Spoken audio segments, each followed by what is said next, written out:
En la madrugada del 23 de septiembre de 1979, el malecón de Veracruz amaneció con un silencio extraño.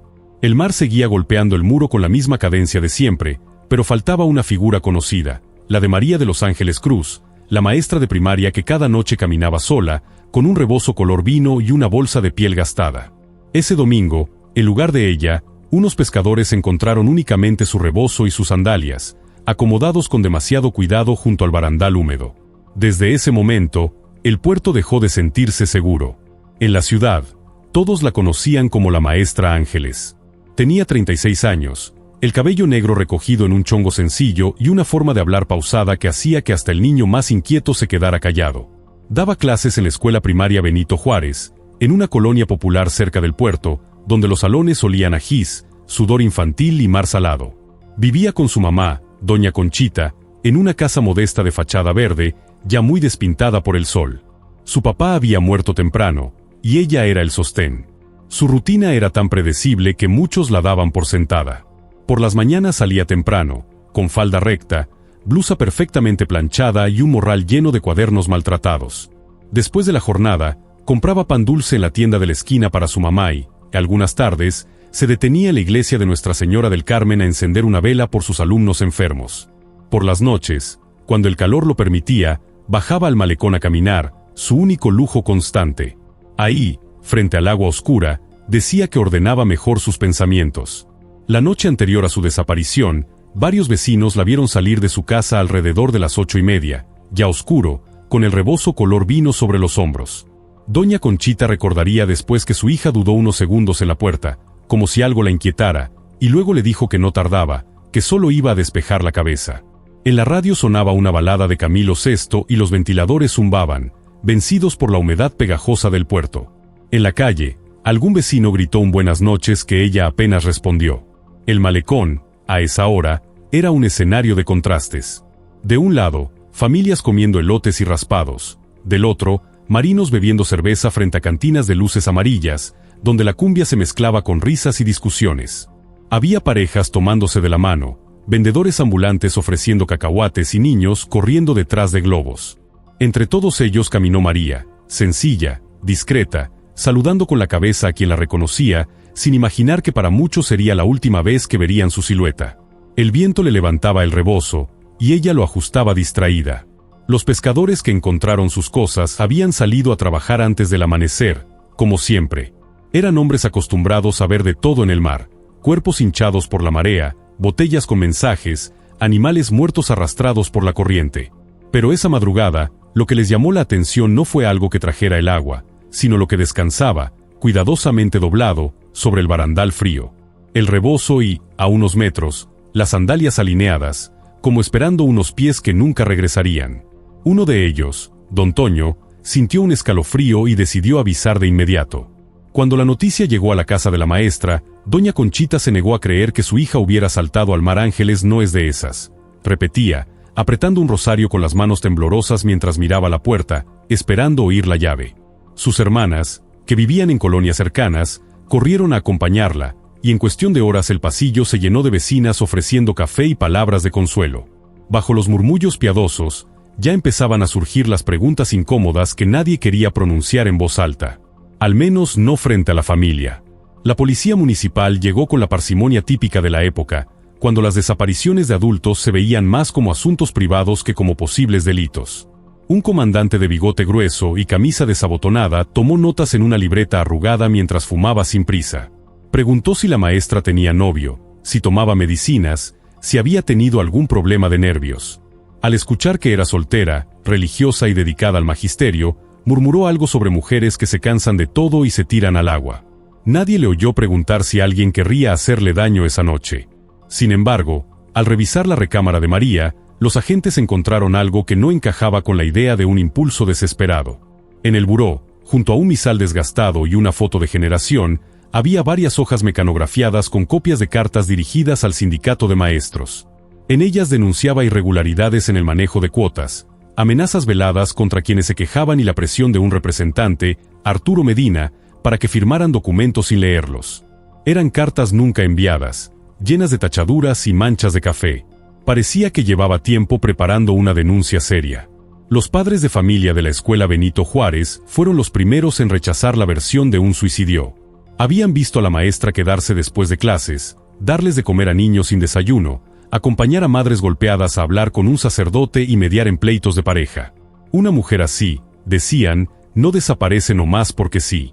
Pronto comenzaron los rumores, que se reunía con un periodista incómodo, que había discutido con Arturo Medina, que sabía demasiado y por eso habían decidido callarla. Mientras tanto, en los partes oficiales, su nombre apenas ocupaba una línea. Las primeras horas después del hallazgo del rebozo se fueron en un ir y venir de patrullas y curiosos sobre el malecón. Los marinos de la base naval ayudaron a buscar con reflectores entre las olas, por si el cuerpo de la maestra flotaba cerca. No encontraron nada. Para el mediodía, el rumor oficial empezó a tomar forma. Quizá se cansó de su vida y decidió saltar, quizá la corriente arrastró el cuerpo mar adentro. Era una explicación cómoda, rápida y conveniente, que no exigía investigar demasiado ni incomodar a nadie poderoso. Cuando las autoridades dieron por terminada la búsqueda en el agua, la familia insistió en ir al Ministerio Público. El edificio, de paredes descascaradas y ventiladores ruidosos, olía a humedad y papel viejo. Un secretario bostezó mientras llenaba formularios a máquina, preguntando los mismos datos una y otra vez. «Tiene que esperar 72 horas, señora», le dijo a doña Conchita, sin mirarla. Ella respondió que su hija no era adolescente caprichosa, que jamás se iría sin avisar ni esconderse. Nadie tomó nota de ese detalle, como si no importara nada. Fue en ese trámite tedioso cuando una de las hermanas recordó el nombre que Ángeles venía repitiendo en voz baja desde hacía meses. Arturo Medina, el representante del sindicato de maestros en la zona. Decía que la presionaba para firmar documentos que no entendía, que hablaba de alinearse o atenerse a las consecuencias. Cuando la familia mencionó ese nombre frente al comandante, él alzó una ceja, apagó el cigarro y murmuró que los asuntos sindicales eran otra cosa, que no confundieran pleitos laborales con una simple desaparición misteriosa, absurda y molesta. Mientras la familia lidiaba con ventanillas y sellos, en la escuela Benito Juárez los maestros se enteraron a la hora del recreo, entre el olor a tortas de jamón y jugo de naranja. Una profesora joven recordó haber visto a Ángeles unos días antes hablando con un hombre de aspecto serio, de traje claro, en la esquina de la escuela. Era, supo después, un columnista de un periódico local, conocido por criticar a funcionarios municipales. María le había entregado un manojo de apuntes, apretando fuerte su bolsa como quien entrega algo peligroso. El periodista se llamaba Jacinto Robles y llevaba años escribiendo, con cuidado, sobre los negocios turbios alrededor del puerto, licencias de cantinas, casas de cita disfrazadas de hoteles y cuotas extraoficiales que la policía cobraba a marinos extranjeros. Cuando supo de la desaparición de la maestra, no dudó en acercarse a la familia. Contó que ella le había hablado de un negocio donde algunos maestros eran presionados para llevar alumnas mayores a ciertos bares, supuestamente a servir mesas durante las noches, a cambio de favores sindicales y plazas más rápidas, seguras, garantizadas. Entre los maestros corrió un escalofrío. Algunos confesaron en voz baja que sí habían recibido invitaciones incómodas de parte de Arturo Medina para ganarse un extra recomendando muchachas mayores de edad a ciertos lugares del malecón. Otros admitieron haber visto a la maestra discutir con él en la dirección, mientras el director prefería mirar hacia otro lado. Pero cuando Jacinto les pidió declaraciones formales, todos retrocedieron. Tenían familia, créditos, miedo a ser señalados como revoltosos. En 1979, enfrentarse al sindicato y a la autoridad podía costarles mucho más que un empleo estable. Frente a estos silencios, la historia de la maestra Ángeles deja una pregunta incómoda flotando en el aire. ¿Cuántos de nosotros, al ver algo injusto en el trabajo o en el barrio, nos atreveríamos realmente a denunciarlo, sabiendo que puede costarnos la tranquilidad de nuestra familia y nuestro futuro? Si estas historias resuenan con usted, si siente que no deben olvidarse, le invito a apoyar este espacio. Suscríbase al canal, deje un me gusta y active la campanita, para que juntos mantengamos viva la memoria de quienes se atrevieron a incomodar, a hablar. Mientras la familia desesperaba, Jacinto reconstruía piezas de un rompecabezas peligroso. En varias cantinas del malecón, las meseras jóvenes parecían saber más de la maestra de lo que admitían. Una de ellas, con el delantal manchado de cerveza, recordó vagamente que Ángeles había ido a buscar a una muchacha de segundo de secundaria que trabajaba ahí sin permiso de sus padres. La quería sacar de ese lugar, dijo, bajando la voz. Detrás de la barra, un hombre robusto la miró con dureza, haciendo claro que era mejor no seguir hablando demasiado nunca. En la comandancia, la versión preferida seguía siendo la del posible suicidio. El comandante repetía frente a sus subordinados que era una soltera nerviosa, alguien que quizá no soportó la presión. Solo un agente joven, recién llegado de otra ciudad, se atrevió a cuestionar en voz baja por qué no había rastro de lucha, por qué las sandalias estaban tan ordenadas. Recibió una mirada severa y un consejo disfrazado de amenaza: no te metas donde no te llaman, muchacho. Aquí el mar se traga muchas cosas y nadie pregunta demasiado. Nunca, jamás. Doña Conchita, incapaz de quedarse cruzada de brazos, pidió al párroco de Nuestra Señora del Carmen una misa especial por la aparición con vida de su hija. Aquella tarde, la iglesia se llenó de madres de familia, alumnos y vecinos que se persignaban con el nudo en la garganta. Al final, una mujer mayor se acercó a la familia con los ojos inquietos. Dijo haber visto a la maestra la noche anterior, parada frente al bar El Faro, discutiendo acaloradamente con un hombre corpulento que llevaba camisa guayabera blanca y reloj dorado. La descripción del hombre de la guayabera blanca encajaba demasiado bien con alguien a quien Jacinto ya había investigado de lejos: Rogelio el Güero Soria, dueño de varios bares en el Malecón y conocido por su amistad con mandos de la policía y con ciertos líderes sindicales. No estaba en ninguna lista oficial, pero todos sabían que nada se movía en esos negocios sin que él la autorizara. Si la maestra había ido a enfrentarlo, no era solo por una alumna, era porque había entendido el tamaño de la red detrás. Por completo. Jacinto buscó a la mujer que decía haber visto la discusión frente a El Faro. Era una viuda que vendía tamales todas las noches a la salida de los bares, acostumbrada a observar sin ser vista.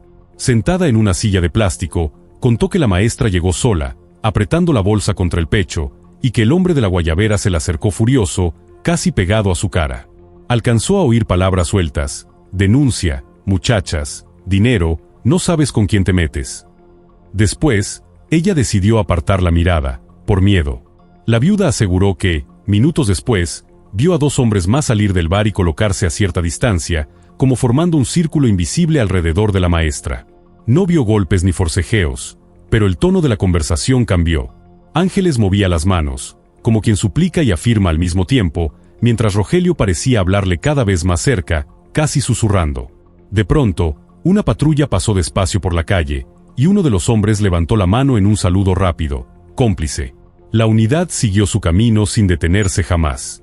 Con esos datos, Jacinto fue a tocar la puerta del Faro al mediodía, cuando el sol caía vertical sobre el malecón y el bar olía a cloro, cerveza vieja y cigarro frío.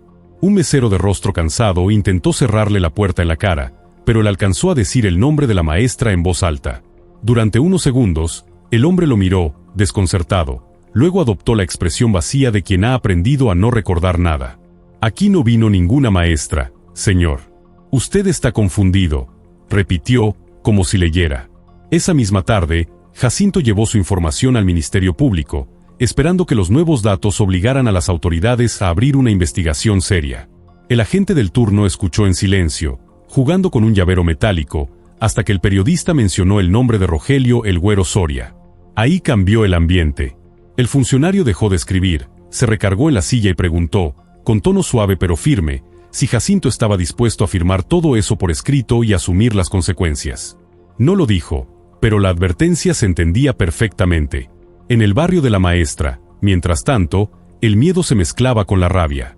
Algunas madres se preguntaban si sus hijas habían estado en peligro sin que ellas lo notaran, y comenzaron a prohibirles quedarse solas en el camino de la escuela, aunque fueran casi adultas. Otras recordaban invitaciones raras a trabajitos de fin de semana que en su momento habían rechazado sin sospechar nada.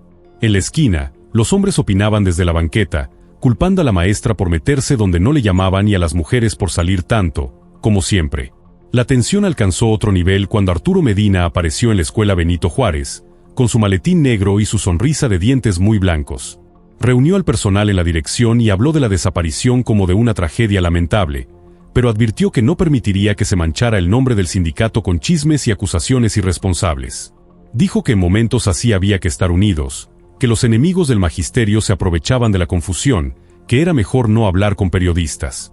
Muchos bajaron la mirada, acostumbrados a ese tono paternalista, invasivo, intimidante. Jacinto, sin embargo, no tenía intención de callar.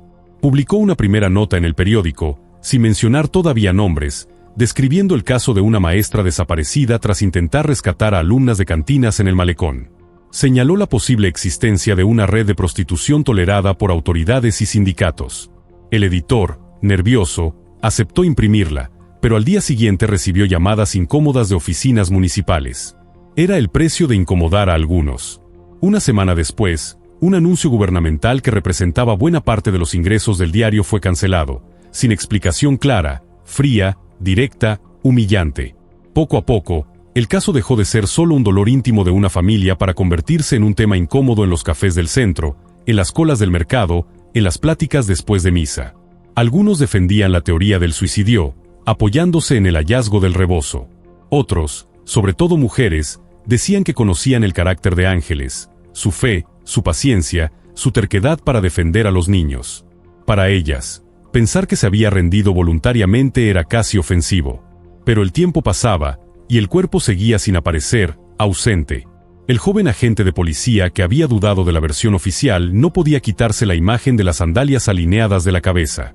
Una noche, desobedeciendo órdenes implícitas, se acercó discretamente a Jacinto en una fonda donde el periodista comía un guisado barato. Le dijo, en voz baja, que en la comandancia se hablaba de una orden no escrita: no tocar a Rogelio Soria, no molestar a ciertos bares, no investigar nada que oliera a sindicato. No podía probarlo, pero quería que alguien más supiera cómo funcionaban realmente las cosas. De verdad. Jacinto entendió que, si quería llegar a la verdad, tendría que moverse entre sombras. Agradeció al joven agente con un apretón de manos, y esa misma noche, se sentó frente a su máquina de escribir, con el ventilador girando perezoso y el ruido lejano de los camiones del puerto. Comenzó a anotar nombres, fechas, pequeños detalles que otros olvidaban: la viuda de los tamales, el bar El Faro, las cartas del sindicato, la misa en Nuestra Señora del Carmen. Sabía que, en Veracruz, la memoria era casi siempre lo primero que intentaban borrar. Unos días después, el mar devolvió un cuerpo femenino cerca de una escollera apartada, lejos del bullicio del malecón. El hallazgo se manejó con extraña discreción. El parte oficial hablaba de una mujer no identificada, sin mencionar ni edad aproximada ni rasgos. Sin embargo, en la morgue, un camillero chismoso le hizo llegar a Jacinto la noticia de que el cadáver llevaba un dije sencillo en forma de cruz, muy parecido al que la maestra Ángeles solía usar. Nadie había llamado todavía a la familia para reconocer restos ni para confirmar sospechas. Cuando doña Conchita se enteró, no esperó a que nadie la autorizara. Acompañada por sus hijas y 2 vecinas, fue hasta la morgue, soportando el olor denso a formol y cuerpo sin nombre. Un médico cansado les advirtió que el mar desfigura mucho, que quizá no podrían estar seguras. Ella, terca, pidió ver todo lo necesario. No diremos aquí qué vio exactamente. Baste saber que salió tambaleándose, apretando contra el pecho el mismo rosario de siempre, repitiendo en voz baja que a su hija no la cuidó el mar, sino los hombres. Ese mismo día, un acta de defunción se levantó con rapidez sorprendente, considerando lo lento que solían ser los trámites para la gente común. Asfixia por sumersión decía la causa, sin mencionar golpes ni moretones ni posibles signos de violencia previa. El joven agente, que había logrado echar un vistazo al informe, notó que faltaban también hojas habituales del protocolo, fotografías, firmas. Preguntó discretamente por qué, y recibió como respuesta una sonrisa torcida y una palmada pesada en el hombro. Así conviene para todos, muchacho. No te compliques la vida innecesariamente, jamás. A la familia le entregaron el cuerpo en silencio, con prisa, como quien despacha un problema incómodo. El velorio se llenó de flores blancas, de alumnos con uniforme arrugado y ojos hinchados, de madres que no sabían cómo consolar a doña Conchita porque, en el fondo, temían que algo parecido pudiera sucederle a cualquiera de sus hijas. Hubo rezos, cantos suaves y promesas de justicia murmuradas entre dientes. Arturo Medina no apareció. En cambio, mandó una corona ostentosa con una banda que decía «Tu familia sindical no te olvida», casi como un insulto. Esa noche, mientras el cuerpo de la maestra era velado en la Casa Verde despintada, Rogelio el Güero Soria organizaba una fiesta privada en uno de sus bares menos visibles, alejado del malecón principal. Llegaron camionetas con placas foráneas, hombres de saco ligero y relojes brillantes, y un par de funcionarios que pidieron discreción. La música sonaba fuerte, las risas se mezclaban con el tintinear de las botellas, y en una esquina un policía uniformado hacía guardia, no para cuidar a nadie, sino para asegurarse de que nadie interrumpiera, ni preguntara demasiado. Jacinto se debatió entre publicar todo de golpe o esperar. Sabía que, si señalaba con nombres y apellidos a los responsables, podía perder su trabajo, su seguridad y quizá algo más. Pensó en la maestra caminando sola por el malecón, en las alumnas que trabajaban en cantinas, en el rosario de doña Conchita. Al final, eligió el camino más prudente, siguió escribiendo piezas pequeñas, hilando historias sobre corrupción, sobre redes de explotación, sin mencionar a ángeles directamente. Confiaba en que, tarde o temprano, alguien juntaría esos fragmentos y vería el dibujo completo, doloroso, incómodo. Con el paso de los años, la historia de la maestra se apagó en los expedientes oficiales, pero no en la memoria de quienes la conocieron. Algunas de sus alumnas, ya madres, contaban a sus propios hijos que hubo una maestra que defendía a las niñas con una terquedad casi sagrada. El joven agente pidió traslado a otra ciudad, cansado de chocar contra paredes invisibles. Rogelio siguió ampliando sus negocios. Arturo escaló posiciones en el sindicato.